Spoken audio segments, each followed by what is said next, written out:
Okay, so this is me. I've stood at the window in my living room for many, many years, wanting to commit suicide. Um, it was overpowering. I thought that death would be easy. I said that, I've got to jump off. It was overwhelming.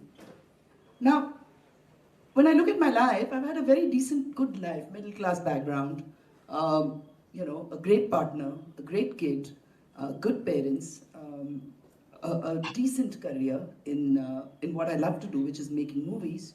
Some savings in the bank, some property, recognition, fulfillment in terms of food, clothes, decent education, all of it.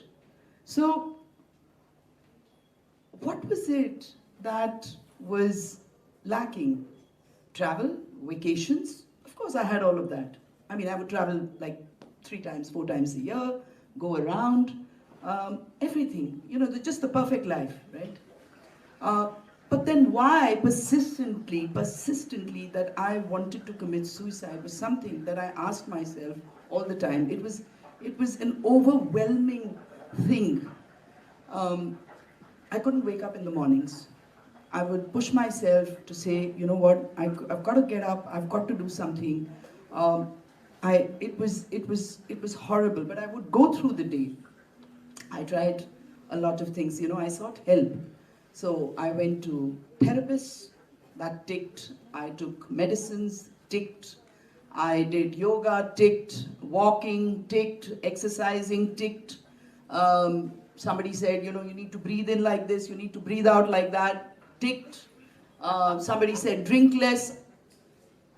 I'm pretty good at that now. I've reduced that bit. Okay.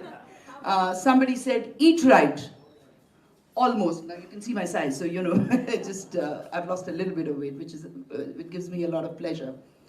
But there was something inside me, even after doing all of that, that wanting to commit suicide and die just didn't go away. Now I want to share a story over here that during lockdown, I was walking down the road that day and I saw that there was this woman, homeless woman, in the middle of the road in the divider. She was just putting a few twigs over there and a couple of leaves, and I said, what are you doing? And she was lighting a fire, and she said, you know what, I'm cooking my lunch. I said, you're cooking your lunch? And she said, yes. And she had one baingan and that was her lunch. I went back that day, I slept. When I woke up, something had shifted in me. And instead of saying, I want to die, the thought was, who can I help today? And that became the change for me. And so one thing I did was that I stopped analyzing, I stopped thinking, and I said, I'm not going to use my mind, I'm just going to do it. I want to tell you that the universe conspires. The universe listens to your heart call when you really call out for something. And because I stopped thinking and I just started doing and saying, who can I help today? I found that people were coming to me and I would just stop thinking and I'd say, you know what, can I do something for this person? Somebody wants a ration, let me do it. Somebody wants something, let me do it. Medical help, whatever. I was not the doer. I was just taking action. And that shift started happening in me. Now, I want to add over here that external factors are very important for us to be happy, but that's not all of it. And this is personally, I'm telling you, you can have savings in the bank, you can have this, you can have that, but that's not all of it.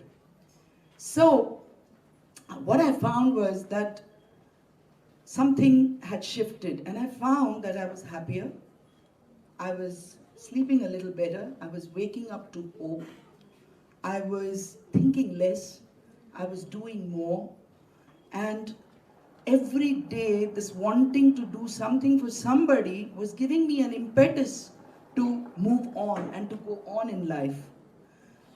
And this would not have happened if some incredible people that came into my life. This is not something that you do alone, because you know what, the minute you want to do something for somebody else, there will be 100 other people who will come and they join hands and it becomes a strong sort of chain of wonderful people who will come and start helping you. I was not the doer. I was just moving ahead, saving myself from killing myself. Now, I haven't spoken about this to anybody, and this, you are the first people that I'm saying that I was suicidal. My husband doesn't know, my child doesn't know, and I was telling Tarun, my friend, that, I'm talking about it, and I was very scared to talk about it, because I didn't want to burden my family with it. Now, I want to add over here that what is important and what I found and what I learned, and one of my friends over here, Chet Jain, is here from US, Singapore, and from Nagpur and here, that he told me a line, and that is, giving is actually receiving. When you give, you're actually getting something. And what you're getting could be happiness in different ways. You will meet your tribe, you will meet wonderful people. Now, I thought my purpose in my life was a job, was a relationship, was how much money did I have, did I look good, what was it? And that can be purpose, But the thing is that when we step out and we start doing, just one act of giving, one act of kindness, is something shifts. And we stop thinking and obsessing, or whatever it is. We shift that focus to somebody else. This is my family, and this is me. I'm in a much happier state. Now I stand with my chai at the window, and I smell the roses, because there's roses, and I don't feel like committing suicide. And